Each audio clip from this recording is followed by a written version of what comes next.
सत श्री अकाल, नमस्कार, सलाम।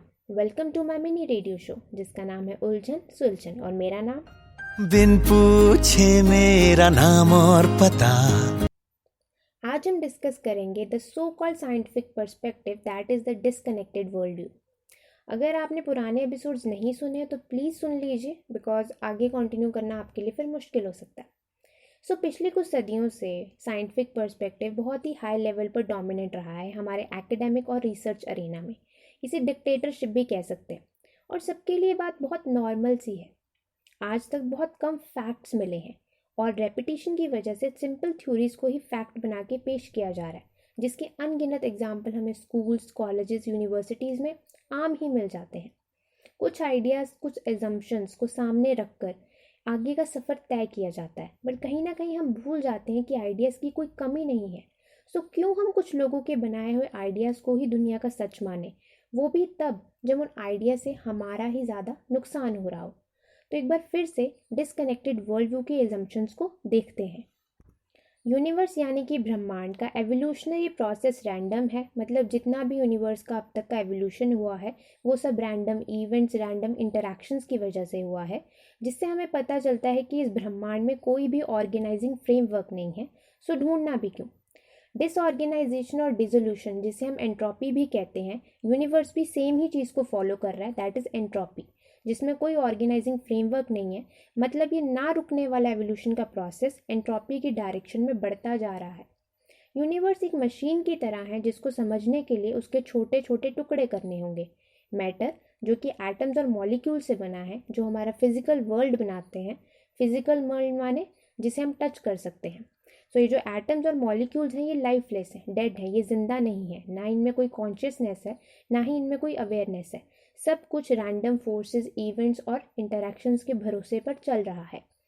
ये जो मशीन जैसा दिखने वाला हमारा ब्रह्मांड है, इसको स्टडी करने के लिए इसे तोड़ते जाओ, रिड्यूस करते जाओ, रिड्यूस करते जाओ। इसका एग्जाम्पल हम देख सकते हैं जब हम एक फंडामेंटल पार्टिकल की खोज करते हैं क्वांटम लेवल पे। तोड़ते जाते हैं, तोड़ते जाते हैं, तोड़ते जाते हैं। और इस अप्रोच को कहते हैं रिडक्शनिस्ट अप्रोच। क्या कहते हैं? Reductionist approach. अगर डिस्कनेक्टेड वर्ल्ड व्यू को मुझे कुछ लाइंस में बताना हो तो मैं ऐसे कह सकती हूँ कि एक रैंडम ब्रह्मांड है जिसमें कोई ऑर्गेनाइजिंग फ्रेमवर्क नहीं है, जो बिना रुके एंट्रोपी की डायरेक्शन में इवॉल्व होता जा रहा है, मूव करता जा रहा है, जो अपने आप में एक मशीन जैसा है जिसको समझने के लिए उसके टुकड़े करने पड़ेंगे। और यही है हमारी दुनिया का आज सा सच, ट्रू नेचर ऑफ रियलिटी। ये वर्ल्ड व्यू को अगर मैं पिन पॉइंट करूँ तो ये वेस्टर्न सोसाइटी का है, जो पूरी दुनिया पर अपनी छाप छोड़ता है। और कमाल की बात यह है कि इसे सब सही भी मानते हैं। एक reductionist, random, disordered world view हमारी ज़िंदगी पर भी इसी तरह का डिसकनेक्टेड सा असर डालता है। हमारे relation, family, friends, even earth के साथ हमारे रिलेशन पर भी। ऑब्जर्व करो कि कहाँ आपको ये डिसकनेक्टेड वर्ल्ड व्यू आपकी लाइफ में देखने को मिल रहा है।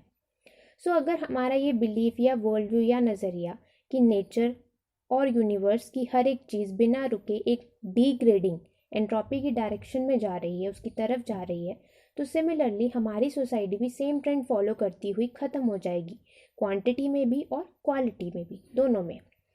हम ये बिल्कुल नहीं कह रहे कि साइंटिफिक पर्सपेक्टिव ने कुछ भी अच्छा नहीं किया। पिछले कुछ सालों में जो भी एडवांसमेंट्स हुए हैं वो इन्हीं एजम्पशन से हुए हैं, कोई डाउट नहीं है इसमें। जहाँ हम नेचर की और मैटर की मैकेनिक्स को समझे हैं, बट ये जो मैकेनिस्टिक मॉडल है ये पूरी तरह सही नहीं है। हाँ, कुछ नेचुरल और मैनमेड सिस्टम्स में बहुत अच्छी तरह एप्लीकेबल है, तभी तो हम इतनी सारी टेक्नोलॉजीज बना पाए हैं इन टर्न, जिससे हमारी नॉलेज एक्सपोनेंशली बढ़ी है, जिससे हम हर चीज़ को मैनिपुलेट कर सकते हैं। Matter, energy, biology, chemistry, even earth के प्लानिटरी सिस्टम को भी हम मैनिपुलेट कर सकते हैं। ये समझना बहुत ज़रूरी है कि डिस्कनेक्टेड वर्ल्ड व्यू हमारे एवोल्यूशन का एक बहुत ही इम्पॉर्टेंट पार्ट है, जिसे हम कहीं ना कहीं खुद को समझने की कोशिश कर रहे हैं। और इसी दौरान हुई अचीवमेंट्स को हमें सेलिब्रेट भी करना चाहिए, बट हमें ये भी देखना होगा कि आखिर इन अचीवमेंट्स का हमारी दुनिया पे क्या असर पड़ता है। जब इन अचीवमेंट्स को ही हम प्रोग्रेस का टैग दे देते हैं तो क्या फ़र्क पड़ता है।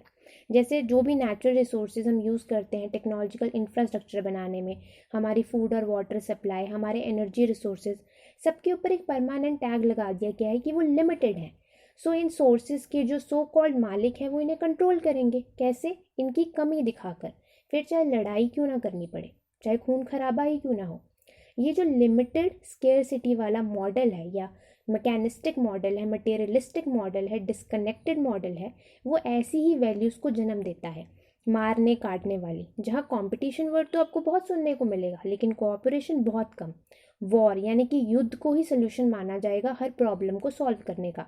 बैठ के सोल्यूशन निकालना तो शायद ख़त्म ही हो गया है। डिवाइड एंड रूल, ये तो आपने सुना ही होगा। इंडिया का जो हाल अंग्रेज़ों के टाइम में हुआ वो डिसकनेक्टेड वर्ल्ड व्यू की ही एक मैनिफेस्टेशन थी और हमें इतिहास से सीखने की बहुत ज़रूरत है। डिवाइड एंड रूल सिर्फ इंसानों तक सीमित नहीं है, इसका असर बाकी पृथ्वी पर रह रहे जीवों पर भी सामान्य रूप से पड़ता है।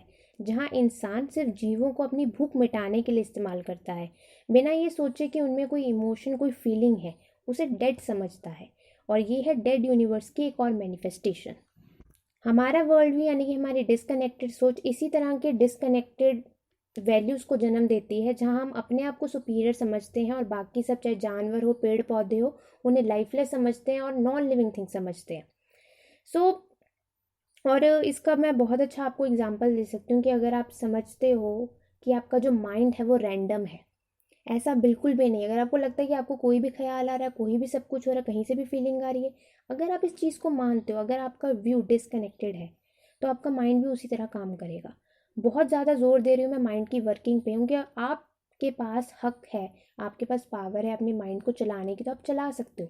लेकिन अगर आप बिलीव करते हो कि सब कुछ रैंडमली हो रहा है, आप घर से बाहर निकल रहे हो, प्रॉब्लम्स आपके सिर पे आके गिर रही हैं, कुछ पता नहीं कहाँ से हो रहा है, तो थोड़ा आपको ध्यान देने की बहुत ज़्यादा ज़रूरत है। थोड़ा नहीं, बहुत ज़्यादा ध्यान देने की ज़रूरत है, क्योंकि शायद दुनिया ऐसे काम नहीं करती है। डिसकनेक्टेड वर्ल्ड व्यू में सब कुछ चाहे रैंडम है, लेकिन ऐसा बिल्कुल भी नहीं है। सो ये था हमारा डिसकनेक्टेड वर्ल्ड व्यू। और डिसकनेक्टेड वर्ल्ड व्यू में बहुत कुछ ऐसा है जो हमें नहीं चाहिए अपनी दुनिया में, तो ऑब्वियसली हम शिफ्ट करना चाहते हैं कि हमें कोई और वर्ल्ड व्यू दो जिससे सब कुछ अच्छा हो और हम अच्छी चीज़ें देख सकें। सो शिफ्ट करने के लिए अब सब रेडी हैं और बदलने के लिए सब रेडी हैं। तो नेक्स्ट कदम हमारा क्या होगा, उसके लिए हमारे साथ बने रहिए। सो इसी के साथ आज का ये एपिसोड ख़त्म होता है। आपसे मिलेंगे थर्सडे शाम 5 बजे। तब तक के लिए हमें दीजिए इजाज़त और क्वेश्चंस पूछते रहिए, क्योंकि जवाब ज़रूर मिलेंगे।